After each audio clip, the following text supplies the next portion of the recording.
Hujambo na karibu katika taarifa zetu za habari za asubuhi ya leo, ikiwa ni tarehe 13 mwezi wa 5 mwaka wa 2026. Mpendwa msikilizaji na mtazamaji wa mtandao wetu wa YouTube Congo Post News, kama itakuwa ndio mara kwa kwanza unafuatilia habari kupitia mtandao wetu wa YouTube Congo Post News, hakikisha una subscribe, una like, una comment, pia una share. Na kwa Kiswahili kingine banasema unajiabone, una comment vile vile una partage. Na basi mpendwa msikilizaji na mtazamaji, katika taarifa zetu za habari za asubuhi ya leo tuongelea matukio mbalimbali kutoka mashariki mwa Jamhuri ya Kidemokrasia ya Kongo, ambapo kunaendelea vita na siasa, pia kunaendelea ugonjwa wa Ebola huko katika eneo la Kivu Kaskazini, Ituri na Kivu Kusini kwa ujumla mashariki mwa Jamhuri ya Kidemokrasia ya Kongo. Basi tutakuangazia matukio mbalimbali kutoka sehemu za huko, vile vile tutakuwa moja kwa moja na habari za kimataifa. Mpendwa msikilizaji na mtazamaji, baki nasi mwanzo hadi mwisho. Tuanze na habari kutoka huko Kivu Kusini, ambako wakazi waliokuwa wamekimbia makazi yao katika eneo la Tushunguti wilayani Kale mkoani Kivu Kusini mashariki mwa Jamhuri ya Kidemokrasia ya Kongo wameanza kurejea hatua kwa hatua kufuatia kutulia kwa hali ya usalama baada ya mapigano makali kati ya waasi wa M23 na jeshi la serikali FARDC. Kwa mujibu wa taarifa kutoka eneo hilo, familia nyingi zimelazimika kukimbia makazi yao wiki zilizopita kutokana na hofu ya mapigano. Milio ya silaha nzito pamoja na hali ya taharuki ilitawala katika vijiji vya karibu. Wengi wao walikimbia maeneo salama, huku wengine wakisaka hifadhi katika eneo za shule, makanisa na kwa ndugu zao. Hata hivyo, baada ya mapigano kupungua katika baadhi ya maeneo ya Kale, wananchi wameanza kurejea majumbani mwao kwa tahadhari kubwa ili kuendelea na maisha yao ya kawaida. Baadhi ya wakazi waliozungumza na vyombo vya habari wamesema kuwa hali bado si shwari kabisa, lakini wana matumaini ya kurejesha shughuli zao za kila siku za kilimo. Biashara ndogo ndogo pamoja na masomo ya watoto yanatarajiwa kuanza hivi karibuni. Mashirika ya kibinadamu yaliyopo katika eneo hilo yameeleza kuwa bado kuna changamoto kubwa zinazowakabili wakazi waliorejea, ikiwemo uhaba wa chakula, maji safi, dawa pamoja na makazi salama. Baadhi ya nyumba zimeripotiwa kuharibiwa wakati wa mapigano hayo. Kwa upande wake, serikali ya Jamhuri ya Kidemokrasia ya Kongo pamoja na viongozi wa eneo hilo wameendelea kutoa wito kwa wananchi kudumisha utulivu huko juhudi za kurejesha usalama zikiendelea. Viongozi hao pia wamezitaka pande zote zinazohusika katika mapigano kuheshimu makubaliano ya kusitisha mapigano ili kuepusha mateso zaidi kwa wananchi. Tukio hili linaonyesha adhari kubwa ambazo migogoro ya kivita inaendelea kusababisha wananchi wa mashariki mwa Jamhuri ya Kidemokrasia ya Kongo, ambako maelfu ya watu wamekuwa wakikosa makazi kutokana na mapigano ya mara kwa mara kati ya makundi yenye silaha na vikosi vya serikali. Hadi sasa hali katika eneo la Tushunguti inaelezwa kuwa ya tahadhari, huku wananchi wakihofia kurejea kwa mapigano wakati wowote licha ya dalili za kurejea kwa utulivu. Tuende na habari kutoka huko Kivu Kaskazini, ambako hali ya utulivu imeanza kurejea katika maeneo ya Mpeti na Minjenje wilayani Walikale baada ya taharuki kubwa iliyosababishwa na kuondoka kwa wapiganaji wa Zalendo katika kijiji cha Luola. Kwa mujibu wa taarifa kutoka eneo hilo, wakazi wengi walikumbwa na hofu kubwa baada ya kusambaa kwa taarifa kuhusu kujiondoa kwa kundi hilo la Wazalendo, hali iliyozua wasiwasi wa uwezekano wa mashambulizi au kuingia kwa makundi mengine yenye silaha katika maeneo hayo. Katika saa za mwanzo za taharuki hiyo, baadhi ya familia zilianza kukimbia makazi yao wakihofia kuzuka kwa mapigano mapya. Shughuli nyingi za kijamii na kiuchumi zimesimama kwa muda, huku maduka yakifungwa na wananchi wakijificha ndani ya nyumba zao au kuelekea maeneo yaliyodhaniwa kuwa na usalama. Hata hivyo, baada ya hali kutulia na kutokuwepo kwa mashambulizi mapya yaliyoripotiwa, wananchi wameanza kurejea polepole katika shughuli zao za kawaida. Biashara ndogo ndogo zimeanza kufunguliwa tena, huku harakati za usafiri na shughuli za kilimo zikianza kuonekana katika baadhi ya maeneo ya Mpeti na Minjenje. Baadhi ya wakazi waliozungumza na vyombo vya habari wamesema bado wanaishi kwa tahadhari kubwa kutokana na hali ya usalama ambayo bado inaonekana kuwa ya aina uhakika kabisa. Wameeleza kuwa wanahitaji uwepo mkubwa wa vikosi vya usalama ili kuhakikishia ulinzi wa kudumu dhidi ya hofu ya kurejea kwa mapigano. mapigano. Viongozi wa eneo hilo pamoja na mashirika ya kiraia wamewataka wananchi kutokuwa na hofu, huku wakisisitiza umuhimu wa kudumisha amani na mshikamano katika kipindi hiki kigumu. Wametoa wito kwa serikali kuongeza juhudi za kuimarisha usalama katika maeneo yanayoathiriwa mara kwa mara na migogoro ya silaha mashariki mwa Jamhuri ya Kidemokrasia ya Kongo. Kwa upande mwingine, mashirika ya kibinadamu yanaendelea kufuatilia hali ya wananchi waliokimbia makazi yao kwa muda mfupi wakati wa taharuki hiyo. Baadhi ya familia zinahitaji msaada wa kibinadamu ikiwemo chakula, huduma za afya pamoja na msaada wa kisaikolojia kutokana na hofu walioyapata. Tukio hili linaendelea kuonyesha hali ya taharuki inayowakabili wananchi wa maeneo ya Walikale, ambako taarifa za harakati za makundi yenye silaha mara nyingi husababisha hofu kubwa kwa raia hata kabla ya mapigano kutokea. Hadi sasa viongozi wa eneo hilo wamesema hali inaendelea kuwa shwari, huku wananchi wakihimizwa kuendelea kuwa uangalifu na kutoa taarifa mapema kwa vyombo vya usalama endapo kutakuwa na dalili zozote za hatari. Tubaki huko Kivu Kaskazini, ambako mvutano unaendelea kuripotiwa katika eneo la Iremia wilayani Walikale baada ya kundi la AFC M23 kumteua kiongozi mpya wa kimila katika eneo hilo kufuatia zaidi ya mwaka mmoja wa kudhibiti eneo hilo. Hatua hiyo imeibua malalamiko na upinzani kutoka kwa baadhi ya wakazi pamoja na viongozi wa kijamii. Kwa mujibu wa taarifa kutoka eneo la Walikale, uteuzi huo umefanyika katika wakati ambako AFC M23 inaendelea kuimarisha ushawishi wake katika baadhi ya maeneo ya mashariki mwa Jamhuri ya Kidemokrasia ya Kongo. Wakazi kadhaa wamesema kuwa uteuzi huo hautafuata taratibu za kawaida na za kijamii na kimila zinazotumika katika eneo hilo. Baadhi ya viongozi wa kijamii na wazee wa kimila wameonyesha kutoridhishwa kwao, wakidai kuwa mamlaka za jadi yanapaswa kuheshimiwa na viongozi wa kimila kuchaguliwa kwa kufuatia mila na desturi ya wenyeji. Wengi wanaona kuwa hatua hiyo kama jaribio la kuimarisha udhibiti wa kisiasa na kiusalama katika eneo hilo. Licha ya upinzani huo, AFC M23 inaelezwa kuwa kuendelea na kusimamia shughuli mbalimbali za kiutawala katika maeneo hiyo chini ya ushawishi wake. Hali hiyo inaendelea kuongeza wasiwasi kuhusu mustakabali wa utawala wa ndani pamoja na usalama wa wananchi katika maeneo ya migogoro. Wananchi wa Iremia wamegawanyika kuhusu swala hilo. Wapo wanaodai kuwa wanahitaji utulivu wa kurejea kwa huduma za msingi bila kujali nani anayesimamia eneo hilo, huku wengine wakisitiza umuhimu wa kuheshimu sheria za mamlaka halali ya serikali ya Jamhuri ya Kidemokrasia ya Kongo.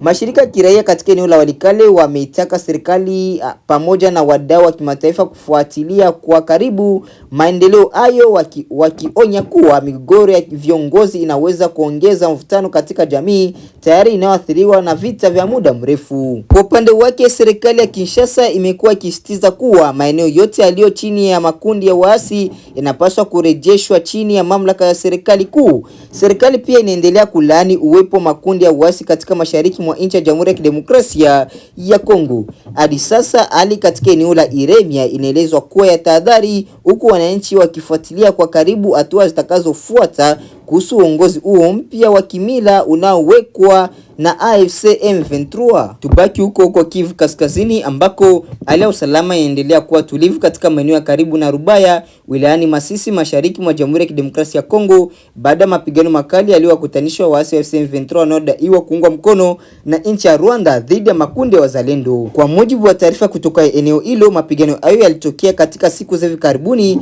yamesababisha kundi la AFC M23 kurejesha udhibiti wa maeneo kadhaa muhimu ikiwemo Runigi, Kasenyi, Kanyaru, Nyakigono pamoja na Katobotobo. Wakazi wa maeneo hayo wamelazimika kukimbia makazi yao kutokana na hofu ya mashambulizi ya milio ya silaha nzito na silaha za masafa marefu. Licha ya hali ya utulivu inayoripotiwa kurejea siku ya Alhamisi tarehe 28 mwezi wa 5 mwaka 2026, wananchi wengi bado wanaishi kwa hofu, wakihofia uwezekano wa kuzuka tena kwa mapigano. Shughuli za kijamii na kiuchumi zimeathirika kwa kiwango kikubwa, huku baadhi ya familia zikisalia katika maeneo ya hifadhi ya muda. Taarifa zaidi zinaeleza kuwa kundi la wazalendo bado linaendelea kushikilia eneo la Katoi, ambako wapiganaji au wanaendelea kuweka ulinzi wao wakidai kulinda maeneo yaliyobaki dhidi ya kusonga mbele kwa waasi. Wakati huo baadhi ya wananchi pamoja na wadau wa ndani wanaeleza masikitiko yao kuhusu kile wanachokidai kuwa ni kutokuwepo kwa jeshi la serikali FARDC katika maeneo hayo ili kuwasaidia vijana wazalendo wanaopambana na mstari mbele. Wakosoaji wanasema ukosefu wa msaada wa kijeshi kutoka kwa FARDC unaweza kuathiri uwezekano wa kuimarisha usalama katika maeneo yaliyo katika hatari ya kutekwa. Hata hivyo, hadi sasa jeshi la Jamhuri ya Kidemokrasia ya Kongo FARDC alijatoa tamko rasmi kuhusu madai hayo ya kutofanya operation au kupeleka vikosi vya ziada katika maeneo ya mapigano katika karibu na mji wa Rubaya. Mashirika ya kiraia yanaendelea kutoa wito kwa pande zote zinazohusika na vita kuheshimu maisha ya wananchi na kuheshimu sheria za kibinadamu. Mashirika ya kibinadamu yanaeleza kuwa mahitaji ya misaada yanaongezeka kutokana na idadi ya watu waliolazimika kukimbia makazi yao. Mapigano kati ya M23 na wazalendo na vikosi vya serikali yanaendelea kusababisha hali ya sintofahamu katika maeneo mengi ya Kivu Kaskazini, huko juhudi za kidiplomasia za kurejesha amani zikiendelea kujadiliwa katika ngazi za kikanda na kimataifa.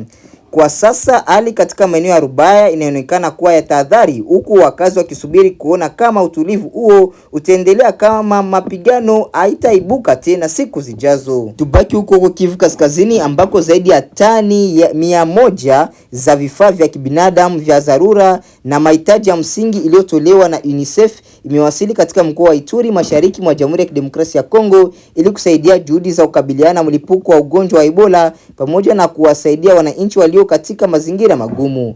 Msaada huo unajumuisha vifaa muhimu vya afya, vifaa vya kujikinga dhidi ya maambukizi, dawa, bidhaa za usafi pamoja na vifaa vingine vinavyohitajika kwa haraka katika maeneo yaliyoathiriwa na ugonjwa huo. Kuwasili kwa shehena hiyo kunachukuliwa hatua muhimu katika kuimarisha uwezo wa wadau wa afya na taasisi zinazoshughulikia mapambano dhidi ya Ebola katika eneo la Ituri. Kwa mujibu wa wataalamu wa afya, mlipuko wa Ebola unahitaji mwitikio wa haraka ili kuzuia kuenea kwa maambukizi zaidi. Vifaa hivyo vitasaidia katika uchunguzi wa ugonjwa huu, huduma za matibabu, ufuatiliaji wa watu waliokutana waathirika pamoja na kampeni za uhamasishaji kwa jamii kuhusu njia za kujikinga. Wakazi wa Ituri wamekuwa wakikabiliwa na changamoto mbalimbali kutokana na migogoro ya usalama na majanga ya kiafya yanayojitokeza mara kwa mara. Hali hiyo imeathiri upatikanaji wa huduma za afya katika baadhi ya maeneo, jambo ambalo linaongeza umuhimu wa msaada wa kimataifa katika kipindi hiki. UNICEF imesisitiza kuwa watoto na familia zao ndio wanaoathirika zaidi wakati wa mlipuko wa magonjwa hatari kama Ebola. Shirika hilo limeeleza kuwa sehemu ya msaada huo itatumika kuhakikisha watoto wanapata huduma za afya, maji safi, vifaa vya usafi na mazingira salama ya kuendelea na maisha yao. Wataalamu wa afya pia wameendelea kutoa elimu kwa wananchi kuhusu umuhimu wa kuripoti dalili za ugonjwa huo mapema, kuepuka kugusana na wagonjwa bila kinga stahiki na kufuata maelekezo ya mamlaka ya afya ili kuzuia maambukizi mapya. Mashirika ya kibinadamu na mamlaka za afya nchini Jamhuri ya Kidemokrasia ya Kongo zimekaribisha kuwasili kwa msaada huo, zikisema kuwa zitaimarisha juhudi za kukabiliana na ugonjwa huo na kupunguza athari zake kwa jamii. Hadi sasa operations za afya zinaendelea katika maeneo mbalimbali ya Ituri, huku mamlaka zikifuatilia kwa karibu maendeleo au mwenendo ya hali ya Ebola katika eneo hilo. Wananchi wamehimizwa kuendelea kuwa waangalifu na kushirikiana na wadau wa afya ili kuhakikisha ugonjwa huo unadhibitiwa haraka na maisha ya watu yanaendelea kuokolewa. Baada ya kusikiliza taarifa zetu za habari toka sehemu mbalimbali mashariki mwa Jamhuri ya Kidemokrasia ya Kongo, mpendwa wa msikilizaji na mtazamaji, basi acha nikuunge moja kwa moja na habari za kimataifa. Karibu. Kundi la wazazi wenye huzuni kubwa wamekusanyika katika shule ya bweni ya wasichana nchini Kenya, ambapo watoto 16 wamefariki dunia baada ya moto kuzuka katika bweni mapema leo Alhamisi. Baadhi ya wazazi waliangua kilio na kudai majibu kutoka kwa viongozi wa serikali. Maafisa wa elimu wamesema zaidi ya wanafunzi wengine 70 walijeruhiwa katika moto huo uliotokea katika shule hiyo katika mji wa Gilgil uliopo Rift Valley. 8 wamesalia hospitalini. Rais wa Kenya William Ruto ameagiza uchunguzi ufanyike kuhusu chanzo cha moto huo. Huyu ni mmoja wa wazazi waliofika katika shule hiyo na anaelezea kilichotokea. Jina naitwa Wamboi Nderito. Mimi nilipigiwa simu kitu saa 10 ya usiku na anti yangu, akaniambia kuna moto Utumishi Girls, nikuje niangalie mtoto wake. Nimeweza kufika na tukaambiwa tupange line pale ndani, na wakati tulipanga line kulikuwa na wasiwasi mwingi sana, kwa sababu tumesikia watoto wengi wamekufa na wengine wako hospitali. Nimeweza kupata mtoto wa anti yangu, ako vizuri, na nikamuuliza ni nini iliendelea. Ameniambia moto ulianza saa 6 ya usiku, na yeye alikuwa dormitory ama nini ya chini na kuna ya juu. So wakati alikuwa dormitory ya chini, matron aliweza kufungua mlango moja, na wakati alifungua mlango, baada ya kupatia watoto ishara watoke, yeye alitoka akawawacha ndani. Wenye walikuwa juu waliruka, na ndio maana wengine wameumia, na kuna wengine tunasikia wako hospitali wamechomeka, hatujui ni wangapi wamekufa. Nimeweza kubahatika, nimepata mtoto wa anti yangu, ako hali mzuri although amevunjika mguu, na naomba wazazi tudumishe tu amani. Na hizi mabweni tulikuwa tumeambiwa, ama serikali ilikuwa imesema ziwekwe madirisha kubwa na milango nyingi. Ningeomba waweke matron wawili, kwa sababu wakati matron alifungua mlango moja, hii mlango ingine ilikuwa imefungwa. Kama zingeweza kufunguliwa milango 2, hatungeweza kuwa na manusura wengi. So ningeomba hizi sheria zifuatwe, na zaidi nasema pole kwa wenye wamepoteza watoto wao, na wengi wenye wako hospitali, na wenye wamepata watoto tunaomba muombe hao wengine na tudumishe amani. Ningeomba serikali pia ichukulie hatua kali, ama kuna uteketevu wote wa sheria, ama kuna chochote kenye kilichangia hii jambo na ni human made, naomba serikali ichukulie sheria. Kamandi kuu ya Marekani imeshutumu Iran kwa ukiukaji wa usitishaji mapigano kwa kurusha kombora la ballistic huko Kuwait. Tehran imesema ililenga vituo vya Marekani katika eneo hilo ili kulipiza kisasi shambulio la kombora la Marekani dhidi ya Iran. Kombora hilo lilidunguliwa na Kuwait. Uhasama uliozuka upya unatishia usitishaji mapigano, lakini mazungumzo juu ya makubaliano ya amani ya kudumu zaidi yamekuwa yakiendelea. Kiongozi mkuu wa Iran, Ayatollah Khamenei, amesema kwamba Marekani na Israel zinataka kuvuruga nchi yake katika ujumbe wake uliosomwa kwenye televisheni ya taifa. Mkuu wa shirika la afya duniani WHO, Tedros Adhanom Ghebreyesus, anazuru Jamhuri ya Demokrasia ya Kongo hii leo, huku wasiwasi ukizidi kuongezeka kutokana na mlipuko wa ugonjwa wa Ebola mashariki mwa nchi hiyo. Zaidi na Veronica Mapunda. Ajenda ya Dr. Tedros Adhanom Ghebreyesus inajumuisha mazungumzo ya ngazi ya juu Kinshasa kuhusu utaratibu wa dharura. Baada ya hapo anatarajiwa kusafiri hadi mkoa wa Ituri, kitovu cha mlipuko huo. Shirika la afya duniani WHO limeonya kuhusu changamoto kubwa katika kujaribu kudhibiti kuenea kwa aina ya Ebola ya bundibujo nchini DRC, ikiwa ni pamoja na mzozo wa silaha unaoendelea katika baadhi ya maeneo yaliyoathirika. Lakini licha ya kucheleweshwa kwa upimaji wa vifaa, kulikuwa na habari njema siku ya Jumatano wakati maafisa wa afya walipotangaza kupona kwa mtu wa kwanza aliyekuwa na Ebola ya bundibujo. Unaendelea kusikiliza taarifa habari kutoka idhaa ya Kiswahili ya BBC. Jeshi la Israel limesema kwamba limefanya shambulizi katika mji mkuu wa Lebanon, Beirut, huku likiendelea na mashambulizi yake dhidi ya Hezbollah. Picha kutoka vitongoji vya kusini mwa jiji hilo zinaonyesha moshi mzito ukifuka kutoka katika majengo yote.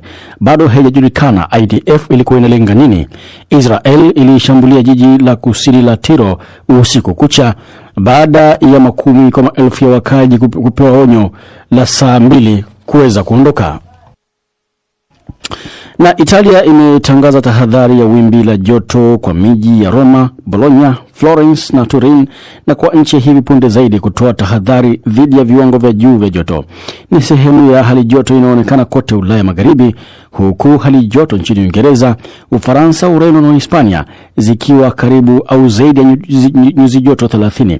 Watu kadhaa wamekufa maji nchini Ufaransa na Uingereza kutokana na mshtuko wa maji baridi walipokuwa wakitafuta afueni kutokana na joto hilo. Shirika la hali ya hewa ulimwenguni limetabiri wastani wa hali joto huenda ukaendelea kuwa mkubwa zaidi katika miaka 5 ijayo. Hii ni BBC. Poli ya Kongo katika studio zetu za Dar es Salaam. Shukran mwenzangu huyo David Nki ambaye amekusomea taarifa ya habari za dunia.